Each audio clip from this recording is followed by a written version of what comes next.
In Search of Self by Sri Arunachala Bhakta Bhagawata.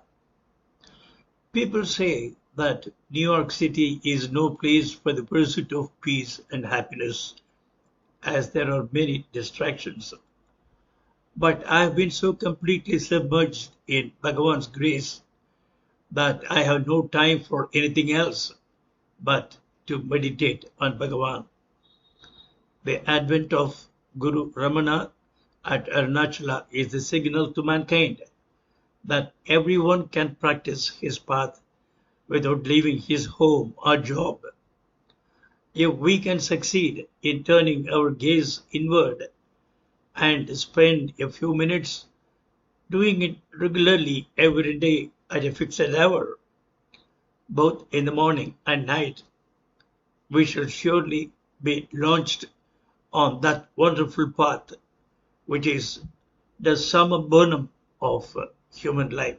He taught the direct path of self-enquiry and asked us to practice, who am I?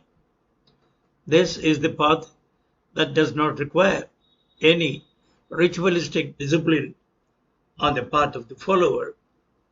It is immaterial to which religion one belongs.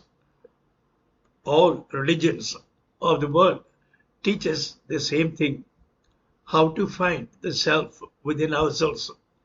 The most important thing is to apply the teachings to our lives through constant practice. In the modern age, when there is so much individual and group skepticism towards the spiritual path, it would be worthwhile to ponder and look into our inner selves. If we turn our attention to the center from where the sound or breath emanates, we shall find that it is the heart on the right side of the chest. By meditating on it, we can easily slow down our thought patterns, and the time will come when peace and bliss will inundate our whole being. This is the most simple and direct method by which we can succeed in discarding the ignorance of the mind and achieve a wonderful glimpse of peace and tranquility.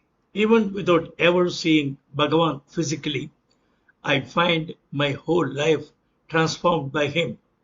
It is Bhagavan's grace and blessings that have brought me to the present phase of life. My childhood dream of knowing the secrets of spiritual life has come true, and from that moment in Darjeeling, Himalayas, when Bhagavan's name came into my life, I have always considered him to be my Guru. But I had to wait for 13 years until Bhagavan Sri Ramana Maharshi gave me darshan in a dream. Since then, I have become his servitor and have been on the road to Arunachala. I don't think I could have been fortunate enough to drink the nectar of Bhagavan's teachings if I had seen him in the body.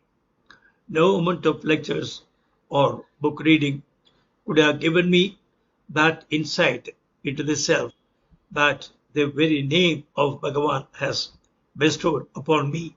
For me, any place and time is good for meditation. Bhagavan's grace has so overwhelmed me that I ride the crest of the wind and travel to the end place. But where is the end place in our wide world? That is right in our heart. If we simply withdraw our attention from the external world and turn to the heart, we shall find ourselves diving deep into the river of peace and bliss. At any time, any place, and under any circumstances, we can take a few minutes from our busy life and spend them in meditation and saturate ourselves with peace and bliss. If we chase the shadow, we shall never succeed in catching it. But if we turn our back on it, like a faithful servant, the shadow will follow us wherever we go. If we pour oil on fire, we can't extinguish it. Similarly, by craving for and fulfilling our desires, we shall never be able to quench our thirst for enjoyment. Happiness is within, and we have to dive deep within to experience it. When we dig a well for water, we don't go digging just anywhere. We look around and select a place that has the potential for it. Then we start digging and go on doing it until we find not just a trace of water, but the source of continuous supply. So we must start digging for the water of happiness if we want to quench our spiritual thirst. When I begin to describe my deep experiences, words freeze and sentences lose their power to communicate. My life is now so much saturated in Bhagavan that I don't need to read books or cultivate austere disciplines. The very name of Bhagavan is the boat for me on which I can cross the sea of ignorance. So much power flows to the heart that I feel like opening its floodgates and letting the world be drowned in Arunachala's peace and bliss. Nothing in my life is sacred. Whatever comes to me from Bhagavan belongs to all. But when the sun rises, all the buds do not blossom. Those who are ready to partake of Bhagavan's grace shall be led to the ashram where the great Guru Ramana abides and will draw peace and bliss to enrich their lives. Guru Ramana is the self in the heart, and he is ever there to guide us to the truth. Bhagavan Ramana asks us to turn within and find out who this I is and where it comes from. The direct path of self-enquiry is the easiest path given to mankind by the silent sage of Arunachala. By practicing the path of who am I, we can reach the source of power. Do not ask what to believe and what not to believe, what to follow and what not to follow. What is needed is the will to see the sun of suns, and the rest is taken care of. Keep the daily routine of your life, but spare some time for your search. The result will not only be satisfactory, but overwhelming. In the modern age, many think that to travel on the path laid down by the seers and sages from all traditions is not possible, or rather very difficult, but it is not so. Amidst all the travails and trials, we are always the self, and if we simply dive deep into the heart and remain immersed in it for a short while each day, we shall soon discover the truth of the teachings. There is no use talking about the color of the water and wrangling over its taste if we are not cared to drink it and experience its true flavor. The great Guru Arunachala Shiva Bhagavan Sri Ramana Maharshi says about the heart in these verses. In the inmost core, the heart shines as Brahman alone, as I, the self-aware. Enter deep into the heart by search for self, or diving deep, or with breath and a check, does abide ever in Atman, Sri Ramana Gita, that in which all these worlds are fixed, of which they are, from which they arise, for which they exist, because of which they come into being, and which they really are. That alone is real, the truth. That is the treasure in the heart, or maybe adore that at heart. உள்ளது நாற்பது அனுபந்தம்.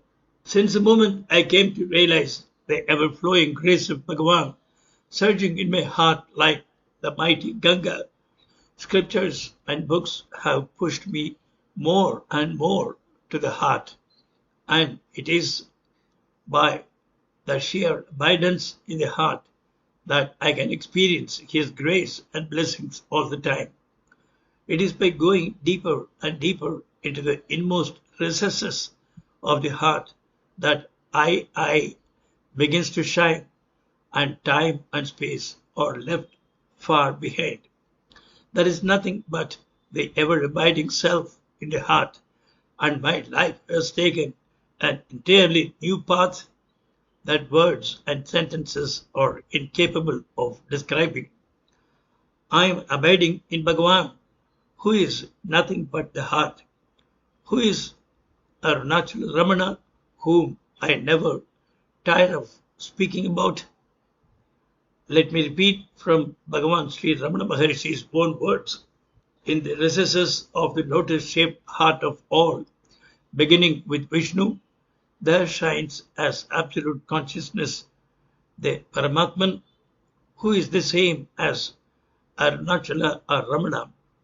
When the mind melts with love of him and reaches the inmost recess of the heart, wherein he dwells as the beloved, the subtle eye of pure intellect opens, and he reveals himself as pure consciousness. It is the world of peace and happiness that saturates my entire being, and in his name I walk, move, and keep on drinking deep in the eternal Ramana. He is much more present in me than the sun, the moon, and the stars. When I see the sun shining and feel the wind blowing, I am automatically drawn into the heart where I experience the presence of Bhagavan, and I am immersed in that state for a while. The awareness in the heart very easily draws the mind into the heart, and the world of senses and sight becomes a distant thing. April 14th, 1968, Brooklyn, New York, on the 18th anniversary of Sri Bhagavan's Mahasamadhi.